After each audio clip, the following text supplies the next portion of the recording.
Dave is what you just heard there. That's my legacy persona, Dave. It's mandatory to many people. Well, they treat it as if it's mandatory. Nobody will hear anybody do a dumb accent for more.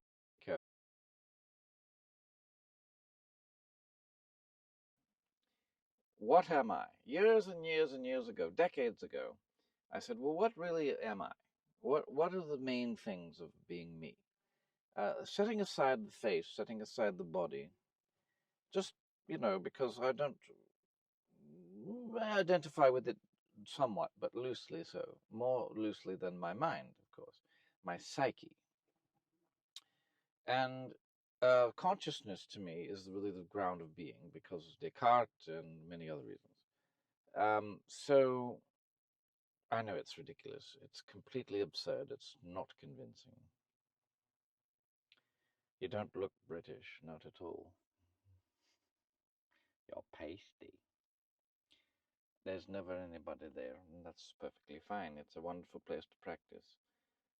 It's funny because when I was a child, the 70s, let's say, um, you couldn't just go broadcasting to the entire Earth with the push of a button. And of course, it's massively competitive, right? There's millions and millions of people doing this, and some of them get traction, and all the rest of us are either just amused, mesmerized, or jealous. I'm jealous. I am. And I dread it. I dread success. I do, which might be a reason that I'm not manifesting it. Yes, whatever the woo woos would say so. Chagachino, moon goat, yeah, moon goat. I know it's backwards, backwards. So, okay, the easy ones: thoughts and feelings. What underlies thoughts and feelings? Language. Okay, learned and embedded language. Learned and embedded language. Um,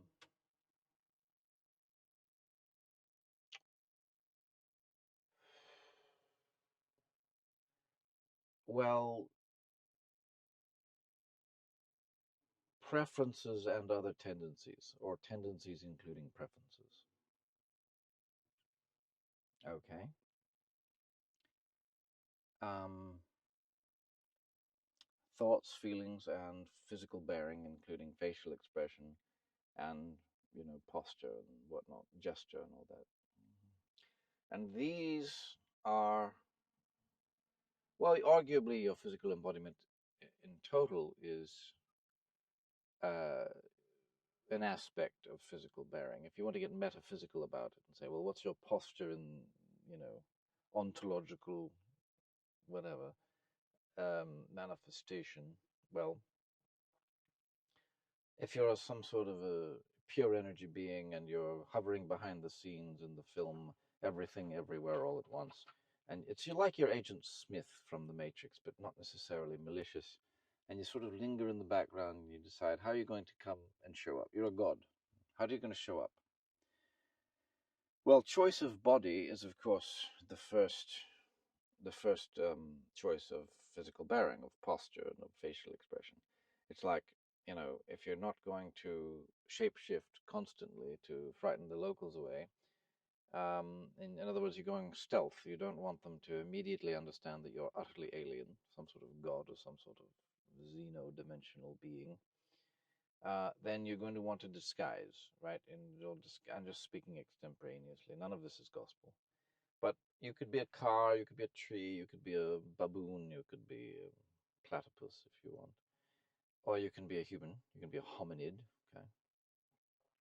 Let's say you've chosen to be a hominid, a human, an anatomically modern and behaviorally modern Homo sapien, which requires a certain epigenetic, you know, bequest or something like that. And so that defines the range of your physical posture. Fine, very well. And now we take it for granted that we have a certain body because, well, but when you hang out with disco hippies for a while around the west side of Los Angeles, then you start to think in terms of aliens and this kind of nonsense. But of course, it's nonsense, but it doesn't mean it's false. Also doesn't mean it's true. But then you have no more standards left for evidence, and anything goes. And then, of course, you end up with tyrants wreaking havoc on people's lives. And so here we are. So it seems like I'm just a silly man in a silly place doing silly activities. Not false. But I am more than that, and I don't have to shift back to the Dave voice to manifest it, because Dave is very self-absorbed. He's very much a victim. He has his victim story that he can't let go of, because in fact his circumstances, its manifestation is not false. I don't feel that it's ultimately totally false, but I certainly don't believe that there's some sort of monadic hegemony. In other words, you cannot wish upon a star and the world is exactly as you want it on your timeline or on any recognizable timeline. So you can choose to take an attitude that it's going your way, and that the more you focus that like that, it's more likely it becomes. And that's not false. It's not false.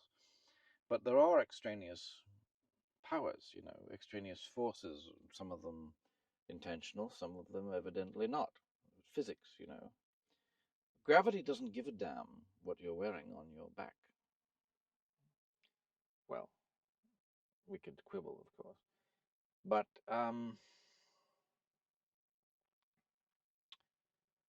so here we are practicing being not Dave. Of course, my legal name is David. I remain that. I remain responsible for all of my ethical choices and all of my decisions and all of my contracts, or no matter what style I'm choosing to portray. Physical bearing or choice of voice is a version of physical bearing, is it not? It is. And it's certainly the case that you can choose to constellate certain preferences or certain attitudes, certain emotional postures around different voices.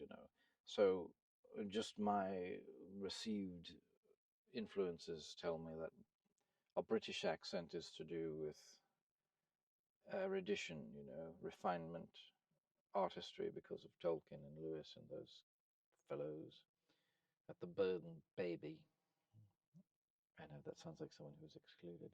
It does. So it's almost time for my appointment. I should probably sign off. Oh, hello. Somebody showed up. What a rare, strange thing. Why would you come here to see such a nitwit as myself? Cheers. Moon goats all around. Seriously, I've got a therapy appointment in 4 minutes and change. 3 minutes and change, frankly. So, what have you got? Hmm? What have you got? I don't know, my good lords. Contemplating the crumbling of life as we know it. And yet, this parking lot is much the same as it was 10 years ago. The tree's a bit bigger, probably a little more shade. So on that measure, the pavement's in good shape. There's no potholes, no cracks. It's not the blackest of blacktop, but it's in good shape. It's a wonderful place. It's Office Park in Southern California. I know my accent's all over the place. I understand it. I've got to sign off.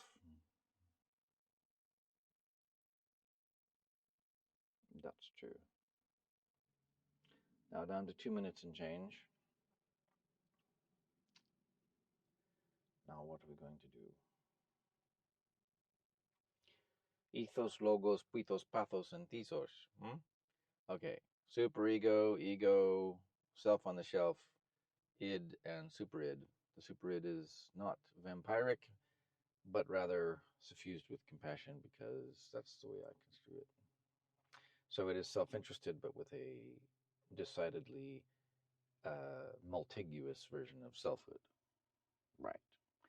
Ambiguous means both. Both is inadequate. Binary thinking is not my favorite. Dichotomous thinking is a symptom of various DSM categories. And it's a lovely digit too. It's a wonderful digit, but it's not my favorite. So, except for insofar as it's at least in the digital clocks universe, it's the mirror image of 5, which is really, that's the quintessential number, which is, of course, incontrovertible. Thank you so much.